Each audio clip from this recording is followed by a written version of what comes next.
ఇప్పుడు ఉన్నటువంటి మదర్ క్యారెక్టర్ల కోసం బోల్డంత కాంపిటీషన్ ఉందా, అందుకే రాజ్యలక్ష్మి గారు కనిపించట్లేదా, లేకుంటే ఇప్పుడు ఉన్నటువంటి మోడ్రన్ మదర్స్ కి మీరు సూట్ అవ్వరని అనుకుంటున్నారా? నేను ఎప్పుడు ఏది అనుకోలేదు, వీళ్ళు అనుకుంటున్నారు ఇటువైపు నుంచి. మరి ఏమో వాళ్ళు అనుకుంటే అనుకున్నారేమో, నాకైతే తెలియదు.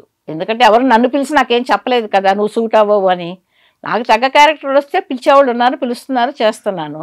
అంతేగాని నేను దీనికి సూట్ అవ్వను అన్నదే నాకేమీ లేదు. సో మోడ్రన్ మదర్ గా రాజ్యలక్ష్మి గారు ఓకే కదా? ఏమో మరి వాళ్ళు కావాలి క్యారెక్టర్ అనుకుంటే చేస్తాను, ఏమైంది, చేయకూడదు అనేది ఏమీ లేదు కదా. నేను ఆర్టిస్ట్ అండి, మీరు ఏ క్యారెక్టర్ ఇచ్చినా నేను చేస్తాను. అది నాకు సూట్ అవుతుందా లేదా అని వాళ్ళు డిసైడ్ చేసుకోవాలి. అందరూ అంటారు కామెడీ చేయరా, నాకు సీరియస్ క్యారెక్టర్, నేను చాలా బాగా కామెడీ చేస్తాను. అది నేను ఒక చేసి నాకు అవార్డు కూడా తెచ్చుకున్నాను. సింగపూర్లో ఒక ప్రాజెక్ట్ చేశాను, 20 ఎపిసోడ్స్ ఫుల్ లెంత్ కామెడీ. దాంట్లో బెస్ట్ యాక్ట్రెస్ అవార్డు కూడా వచ్చింది నాకు. సింగపూర్లో నేను వచ్చేసా. నేను ఎప్పుడు మొహానికి మేకప్ తమిళ్ మేకప్ లేకుండా నేను ఎప్పుడు లేదు, ఇప్పుడు వేసుకుంటూనే ఉన్నాను మేకప్ ఇన్ని సంవత్సరాల నుంచి. మేబీ పిల్లలు పుట్టినప్పుడు కొంచెం గ్యాప్ రావస్తే వచ్చింది, కానీ ఇప్పుడు పిల్లలు పెద్దవాళ్ళు అయిపోయారు, హ్యాపీగా ఎవరు వాళ్ళ జీవితాలు సెటిల్ అయిపోయారు. నేను హ్యాపీగా ఉన్నాను, హ్యాపీగా వర్క్ చేసుకుంటాను. నాకు నిజంగా తెలుగు సినిమాలు అంటే చాలా ఇష్టం, యాక్ట్ చేయాలని మహా కోరిక. కాకపోతే ఏంటి అంటే అవకాశాలు రావాలి. మనం ఎత్తుకుంటే వెళ్ళలేం కదండి. ప్రతి వాళ్ళ దగ్గరికి వెళ్ళేసి నేను హైదరాబాద్లోనే ఉంటున్నాను, నాకు సినిమాలు ఇవ్వండి, లేదంటే నేను మీ సినిమా చేస్తానండి అని నేను అడగలేను, నా వల్ల కాదు. ఎందుకంటే గొప్ప కోసం మాట్లాడట్లేదు. కొంతమంది కొన్ని చేత కాదంటారే, ఆ చేతకాపట్లో ఇదొకటి. ఎందుకంటే నేను ఇండస్ట్రీకి వచ్చిన కొత్తల్లో కూడా నేను విశ్వనాథ్ గారిని కలిశాను, ఆ తర్వాత రాఘవేంద్ర గారు పిలిపించారు, కలిశాను. ఆ తర్వాత నేను మళ్ళీ వెనక్కి తిరిగి చూడలేదు. ఎందుకు చెప్తున్నానంటే అద్భుతమైన సినిమా నేను చేశాను. ఆ సినిమాతోటే మాకు వచ్చేసి నన్ను ఈ సినిమాకి పిలిచారు, మలయాళం సినిమాకి యాక్ట్ చేయటం, ఒక తమిళ్ కానీ కన్నడ చేశాను తప్పితే ఏ రోజు ఏ ఆఫీసుల చుట్టూ తిరిగి నాకు వేషం కావాలని అడిగారు. అది నాకు భగవంతుడు ఇచ్చిన వరం అది. అలాంటిది ఇంత వయసు వచ్చిన తర్వాత ఇప్పుడు నేను ఎవరినైనా అడగను, నేను హైదరాబాద్లోనే ఉన్నానండి నాకు వేషం ఇవ్వండి, అవకాశం ఉంటే ఇవ్వండి. ఏమో పోతున్నాయి రోజులు, బాగానే పోతున్నాయి. వాళ్ళు ఇస్తారు, తప్పకుండా ఇస్తారు. మీరు అన్నట్టు ఇప్పుడు ఇంటర్వ్యూ చూసిన తర్వాత కూడా ఇవ్వచ్చు, దాందే ఉంది. రాజేష్ ఇక్కడే ఉంటుందా, మనమ్మ ఇక్కడే ఉంది కదా అని. అవును కదా. ఎక్కువ మాత్రం తమిళ సీరియళ్లలోనే కనిపిస్తున్నారు మీరు? ఎక్కువ ఏం లేదండి, ఒకటే చేసేదాన్ని, అక్కడ కూడా ఎక్కువ ఏం చెయ్యాలి. కాకపోతే అది చాలా 6 ఏళ్ళు కొనసాగింది. 6 ఏళ్ళు పోయింది. అది అసలు మెయిన్ క్యారెక్టర్, అది ఇంకా 6 years అంతా ఇదైపోయింది, బాగా ఫేమస్ అయిపోయింది. ఆ సీరియల్కి ఆ సమయంలో మీ పెళ్ళికి కానీ మీ అబ్బాయి పెళ్ళికి కానీ చాలా చాలా చాలా కష్టంగా వెళ్ళాల్సి వచ్చిందంటే మీరు? అది మాత్రం నా పెళ్ళికైతే అసలు ఒక్కరోజే గ్యాప్. ఇవాళ తెల్లజాను 3 గంటల వరకు వచ్చేసాను నేను, 24th నైట్. ఎందుకంటే ఫినిష్ చేయాలి, నేను ఆ తర్వాత వెళ్ళిపోతున్నానని ఆ నైట్ 3 గంటల వరకు వచ్చేసి ఆ నెక్స్ట్ డే ఆ ఒక్కరోజు ఆ నిద్ర కూడా పోలేదు, అక్కడలా ముడిసిపోతుండే చేసి నెక్స్ట్ 26th నా మ్యారేజ్ అయింది. మా అబ్బాయి పెళ్ళి అప్పుడు అయితే బతిలాడుకున్నాను, బాబు ఈ షెడ్యూల్ నన్ను వదిలేసేయండి, మా అబ్బాయి పెళ్ళి ఉంది, అన్నీ నీదే చూసుకోవాలి పనులు అంటే. సరే మేడం ఈ షెడ్యూల్ ఒక 3 days వచ్చేయండి అన్నారు. ఏంటో అనుకున్నా, తీస్తే కాశీకి వెళ్తున్నారు అన్నారు. ఏంటి అన్న, మీరు కాశీకి వెళ్తున్నారు, సీన్లో అలా కాశీకి పంపిస్తున్నాం అన్నారు. ఓకే పాప వాడు ఏం చేస్తారు, నేను నా హస్బెండ్కి చేసి ఆయన్ని మీరు వస్తున్నారా కాశీకి అన్న జోక్గా, అంటే షార్ట్ డైలాగ్ కాదు, జనరల్గా. ఆయన వద్దమ్మా మీరు మాత్రం కాశీకి వెళ్ళండి, నేను 4 రోజులు వచ్చాను. ఎందుకంటే ఆయన కాశీకి వెళ్ళంటే ఆయన కూడా డేట్స్ ఉండవు, నాకంటే అవసరం అని చెప్పి తీసుకొచ్చి ఆయన ఒకటే గొడవ. మేము లేదు పర్వాలేదు సార్, రండి నాతో పాటు కాశీకి రండి అని అలా నన్ను కాశీకి పంపించారు. ఓకే, కాశీకి పంపించి ఆ షెడ్యూల్ నన్ను అవాయిడ్ చేస్తారు వాళ్ళు. అట్లాగా పెళ్లి నుంచి వచ్చిన తర్వాత మీరు కాశీ నుంచి వచ్చినట్టు ఆ కాషాయ వస్త్రాలు అంతా వేసి ఒక కామెడీ ఫన్నీగా చేశారు నా ఎంట్రీని. అంటే ఒక చేంజ్ ఉండాలి కదా, కాశీకి పంపించేస్తే అలాగే వచ్చేస్తే మళ్ళీ మామూలు అయిపోతుందని ఆ రావటంతో కాషాయ వస్త్రాలు వేసుకొని అట్లాగా ఒక చేంజ్ కోసం కాశీ విశేషాలన్నీ కూడా చెప్పుకుంటూ కొద్ది రోజుల పాటు అలాగానే ఇచ్చారు. సో ఇప్పుడు మీ పెళ్లి టైంలోనే ఒక్క రోజు, అది గ్యాప్ అని కూడా అనలేము, కనీసం మన పెళ్లికి ఏర్పాట్లనే ఉంటాయి, షాపింగ్లనే ఉంటాయి. ఏమోనండి నిజంగా ఆలోచిస్తే ఇప్పుడు మా అబ్బాయి పెళ్ళికే నేను 2 రోజులు గ్యాప్ తీసుకున్నాను, నా పెళ్ళికి నేను 1 రోజు గ్యాప్ తీసుకున్నాను. ఎప్పుడు షాపింగ్ చేశానా ఏం చేశానా ఏమో నాకు తెలియదు, అస్సలు గుర్తురాట్లేదు కూడా. ఆలోచిస్తే ఏం చేస్తుంటానో ఎలా చేశాను అబ్బా షాపింగ్ అనిపిస్తుంది. అంటే ఇంత లేదులేండి, ఇంత ఇప్పుడున్నంత పిచ్చి మా అబ్బాయి పెళ్ళి అప్పుడున్నంత పిచ్చి ఆ రోజుల్లో మాకు లేదు. కాకపోతే సినిమాల్లో ఉన్నారు కాబట్టి ఉంటుంది కదా.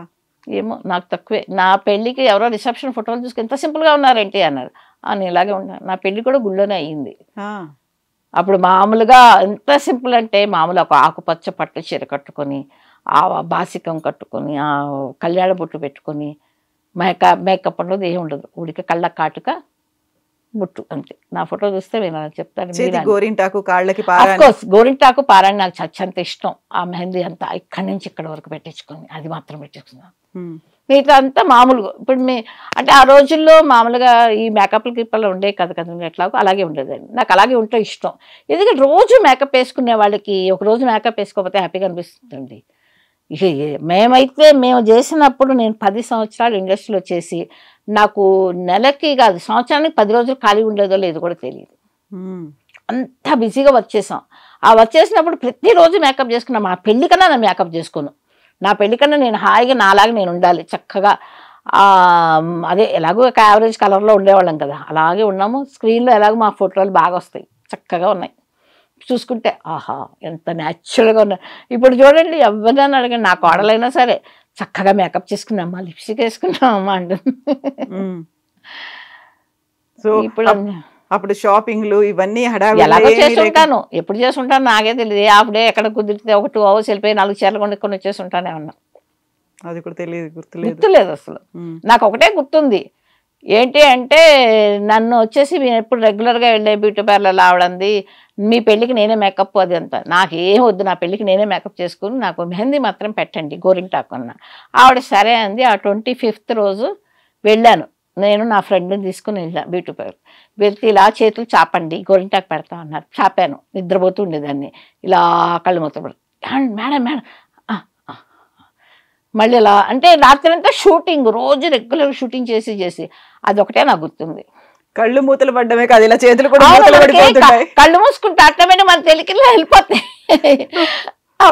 మెహందీ అంతా పోతూ ఉంటుంది. మళ్ళీ సరే అలా కళ్ళు బలవంతం కళ్ళు మూస్తూ తెరుస్తూ ఉన్నదాన్ని నాకు అదొకటే గుర్తుంది. అంతేగాని ఎక్కడ షాపింగ్ చేశాను ఏం చేశాను ఇప్పుడు గుర్తు కూడా లేదు నాకు. సంవత్సరాలు అయిపోయింది కదండి, ఇంకేం గుర్తు పెట్టుకుంటాం.